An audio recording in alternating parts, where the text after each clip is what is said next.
হয় অসম বিধানসভা নিৰ্বাচনলৈ মাজত মাত্ৰ কেইটামান দিন বাকী তাক লৈ দেখা পোৱা গৈছে প্ৰতিটো ৰাজনৈতিক দলে নিজৰ নিজৰ নিৰ্বাচনী প্ৰচাৰ চলা পৰিলক্ষিত হৈছে কিয়নো ক'ব লাগিব যে মাজত মাত্ৰ কেইটামান দিন বাকী আছে তাৰপিছত হ'ব নিৰ্বাচন ইতিমধ্যে মই উপস্থিত আছোঁ গৌৰীপুৰ বিধানসভা সমষ্টিৰ ৰাজ্যৰ দলৰ যিজন প্ৰাৰ্থী আছে আবুল মিয়া তেওঁৰ বাসগৃহত ইতিমধ্যে উপস্থিত আছোঁ কিয়নো ক'ব লাগিব যে মোৰ লগত যিসকল পিছফালৰ যিসকল আছে এইসকলৰ সমৰ্থক লগতে তেওঁৰ সহধৰ্মণী আছে মই তেওঁলোক প্ৰথমতে মই তেওঁৰ সহধৰ্মীৰ লগত কথা পাতিম কিয়নো ক'ব লাগিব যে যিহেতু ঘৰে ঘৰে হৈ নিৰ্বাচনী প্ৰচাৰ চলা পৰিলক্ষিত হৈছে ইতিমধ্যে কি সমস্যা পালে বা কি ৰাজ্যৰ এতিয়া উন্নয়ন বাকী আছে গৌৰীপুৰ সমষ্টিত মই তেওঁৰ লগত কথা পাতিবলৈ চেষ্টা কৰিম কি ক'ব প্ৰথমতে আপোনাক ধানুষ প্লাছৰ ফালৰ পৰা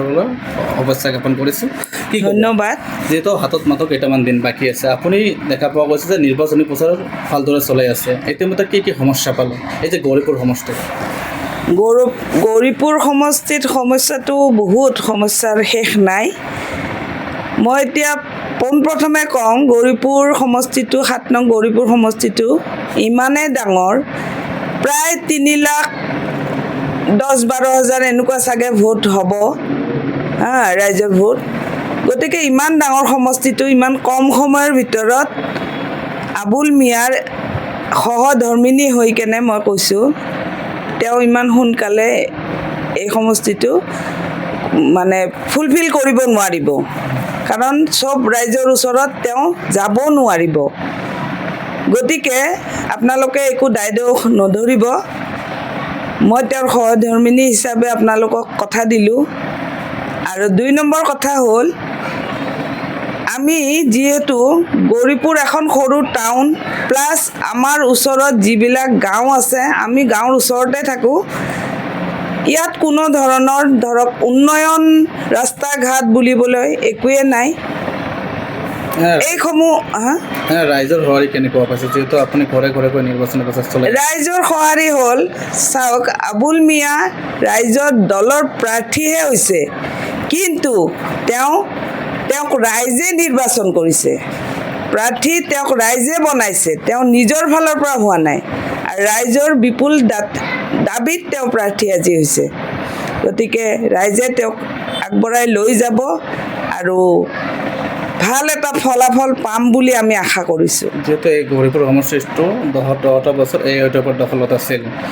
এই ওপৰত দখলত থকা সত্ত্বেও কিমান উন্নয়ন কৰিব পাৰিছে এই 10টা বছৰত আপুনি কি দেখিলে যিহেতু আপুনি নিৰ্বাচনী প্ৰচাৰ চলাই আছে শুনক আমাৰ ইয়াত যিহেতু আমাৰ ওচৰে পাজৰে আপোনালোকে গম পাইছে চাগে যিবিলাক উচ্ছেদিত মানুহ আছে ঘৰ বাৰী সিহঁতৰ ভাঙি পেলোৱা হৈছে এইটো কমচে কম আমাৰ ইয়াত যিহেতু বিধায়ক আছে গতিকে তেওঁৰ উচিত আছিল তেওঁ এটা বাৰ তাতে গৈ কেনে আমাৰ মানুহখিনিক সঁহাৰি জনোৱা কমচে কম তেওঁলোকৰ আগত থিয় দিয়া কিন্তু এইটো কৰা নাই কিন্তু আবুল মিয়াই কিন্তু এইটো কেতিয়াও হ'ব নিদিলে হয় ভৱিষ্যতে নিদিব কাৰণ ইয়াত যদি বুলডোজাৰ লগাই আবুল মিয়াৰ মতে তেওঁ কৈছে যে বুলডোজাৰ মোৰ বুকুত আহি কেনে খুন্দিয়াব কিন্তু মই মানুহক এই উচ্ছেদিত মানুহখিনিক কেতিয়াও মই ঘৰ এৰা হ'ব নিদিওঁ তেওঁৰ কথা এইটো আচ্ছা নিৰ্বাচনৰ সময়ত দেখা পোৱা যায় প্ৰতিজনে বিভিন্ন ধৰণৰ প্ৰতিশ্ৰুতি লৈ নিৰ্বাচনী প্ৰচাৰ চলায় বা আপুনি মানে কি প্ৰতিশ্ৰুতি লৈ ঘৰে ঘৰে গৈ নিৰ্বাচনী প্ৰচাৰ চলাইছে সেনেকুৱা মই একো কোৱা নাই প্ৰতিশ্ৰুতি কিছুমান জেগাতহে দিছোঁ যেনেকুৱা মই সেইদিনা গৈছিলোঁ এইটো হ'ল মৰা গদাধৰ চৰ তাতে গৈছিলোঁ তাতে ৰাস্তা ঘাটৰ যিটো দুৰৱস্থা দেখি বহুত বেয়া লাগি গৈছে বহুত দুখ লাগিছে কাৰণ এখন তাতে ব্ৰিজ আছে কাঠৰ ব্ৰিজ আছিলে সেইখন ভাঙি গৈছে তাৰে মানুহখিনি যোৱা ইলেকশ্যনৰ সময়ত সুভান চৰকাৰক মানে কৈছিলে আৰু সুধিছিলে যে আপুনি আমাক 5,000 টকা দিয়ক আমি বাঁহৰ এখন ব্ৰিজ বনাই কমচে কম আমাৰ ইয়াৰ মানুহখিনি অহা যোৱা কৰাত সুবিধা হ'ব কিন্তু তেখেতে সেই 5,000 টকাটোও দিয়া নাই তেওঁলোকে এতিয়া সেই ব্ৰিজখনটো ভাঙিয়ে গৈছে তেওঁলোকে পথাৰেদি অহা যোৱা কৰি আছে এতিয়া যে বাৰিষা দিন আহিছে সেইখিনিতো পানী উঠিব পথাৰত পানী উঠিব কিন্তু মানুহখিনি অহা যোৱা কেনেকুৱা কৰিব সেইটো এটা 2 নম্বৰ তাৰে যিখিনি ৰোগীয়া মানুহ আছে হস্পিটেল যাওঁতে এনেকুৱা হয় ডেলিভাৰী ৰাস্তাতে কেইবাটাও ডেলিভাৰী কেছ এনেকুৱা হৈছে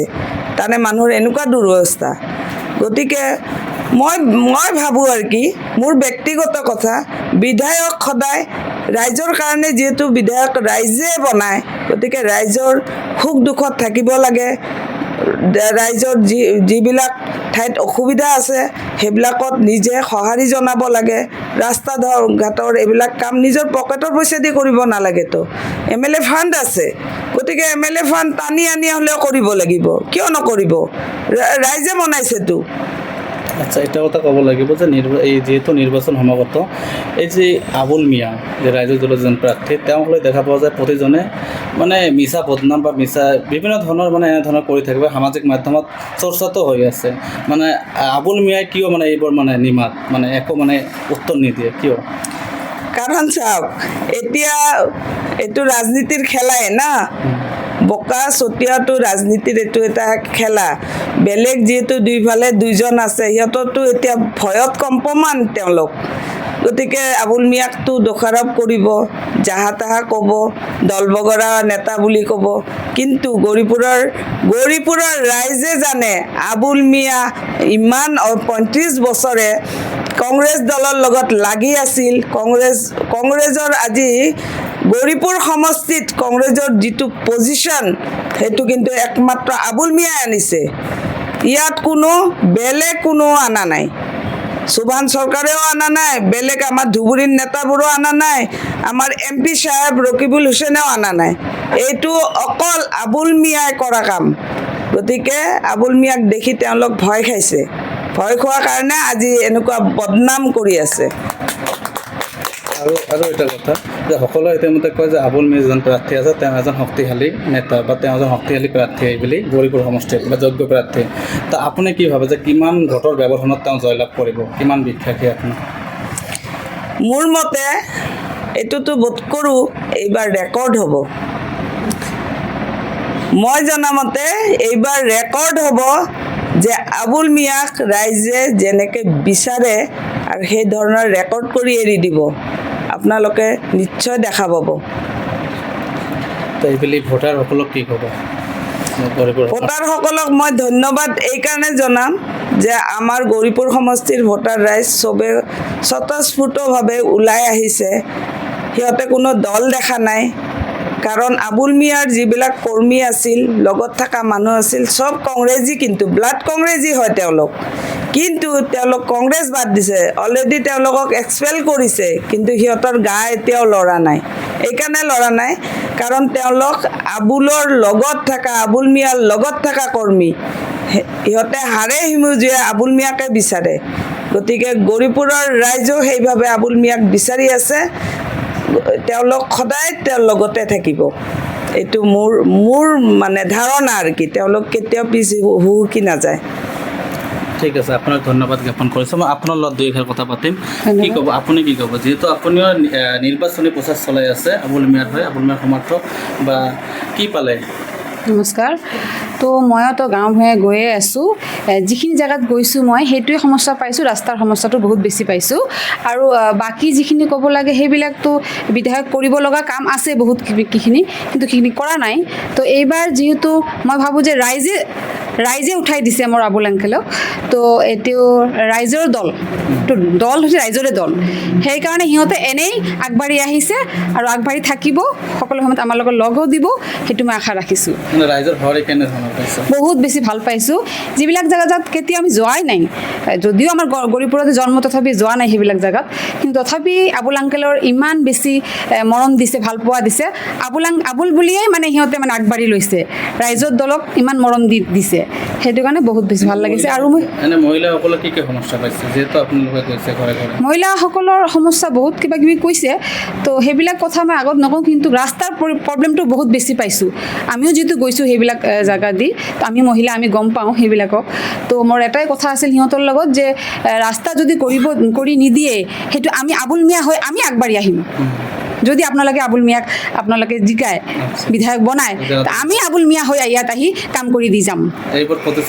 প্ৰতিশ্ৰুতি দি আহিছোঁ আমি আৰু বহুত ভাল পাইছে বহুত মৰমো দিছে আৰু ইনশাআল্লাহ সিহঁতে জিকি দিব আৰু আবুল মিয়া কি আশা আছে কিমান ভোটৰ ব্যৱধানত জয়লাভ কৰিব সেইটো কি ক'ম আৰু দিব আৰু মানে ভালে আশা কৰিছোঁ। জয়লাভটো নিশ্চিত। নিশ্চিত জয়লাভটো নিশ্চিত ভালে লাগিছে।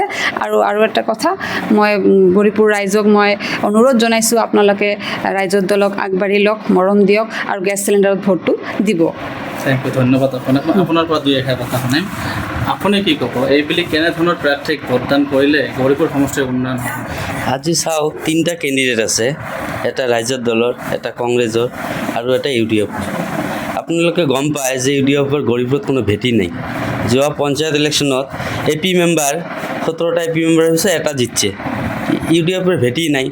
আৰু গৌৰীপুৰত 10 বছৰ এজন বিধায়ক থকাৰ স্বত্তে গৌৰীপুৰৰ ৰাস্তা ঘাটৰ যি অৱস্থা, আমি ৱাৰ্ক কৰিব যোৱা পৰা নাই, যে বাইকেৰে যোৱা ৰাস্তা নাই, এনেকুৱা ৰাস্তা। আৰু কংগ্ৰেছৰ যিজন ব্যক্তি, সেই ব্যক্তি মানে পাব্লিক এনেকুৱা ভোট দান কৰিছে, টকা পইচা চাউল আদি মানে ভোট ভিক্ষা দিছে। সেইজন ব্যক্তি যে ৰাইজৰ যে ইমান জ্বালা দিছে, যন্ত্ৰণা দিছে, এহঁতে ভোগ কৰি আছে। এইবাৰ এই 10টা জিপি যে আছে, গোলগঞ্জ থেকে কাটি আহিছে, ইয়াত তাৰ মানে থিয় হোৱা জেগা নাই, পাৱৰ তলত মাটিয়ে নাই, এনেকুৱা অৱস্থা ইয়াতো আমাৰ কণ্টেষ্টত নাইয়ে। আৰু UDFৰ ভেটিয়ে নাই। আমি এইবাৰ এনেকুৱা ভোটত জিতিম, ৰাইজে আমাক যিমান সঁহাৰি দিছে আমি কল্পনা কৰিব পৰা নাই। আৰু আবুল মিয়া এমন ব্যক্তি, আগৰ পৰাই সমাজসেৱক,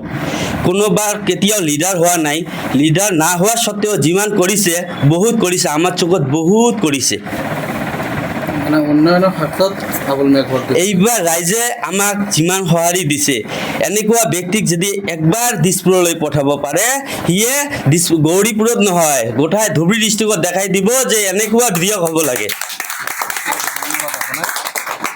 হয়, এয়া আছিল ৰাইজৰ দলত যিজন প্ৰাৰ্থী আছে আবুল মিয়া, তেওঁৰ সমৰ্থক, লগতে তেওঁৰ সহধৰ্মী, তেওঁৰ মন্তব্য। ইতিমধ্যে ক'বলৈ যে 9 তাৰিখত যিহেতু নিৰ্বাচন, আৰু 4 তাৰিখত ইতিমধ্যে ফলাফল ঘোষণা হ'ব। 4 তাৰিখত দেখা পোৱা যাব যে গৌৰীপুৰ সমষ্টিৰ কোনে দখলত আহে বা কাৰ দখলত আহে বা শেষ আহি কোনে মাৰে, এয়া হ'ব পৰৱৰ্তী সময়ত লক্ষণীয়। আমি আপোনালোকক দেখুৱাই যাম যিসকল প্ৰাৰ্থী আছে, প্ৰাৰ্থীসকলৰ মনৰ কথা ইতিমধ্যে আপোনালোকে শুনিলে। এয়া আছিল গৌৰীপুৰৰ পৰিৱেশ। মই আনিছোঁ, চাই থাকিব দা নিউজ প্লাছ। যিকোনো খবৰৰ বাবে যোগাযোগ কৰক আমাৰ এই নম্বৰত 9181 307 221।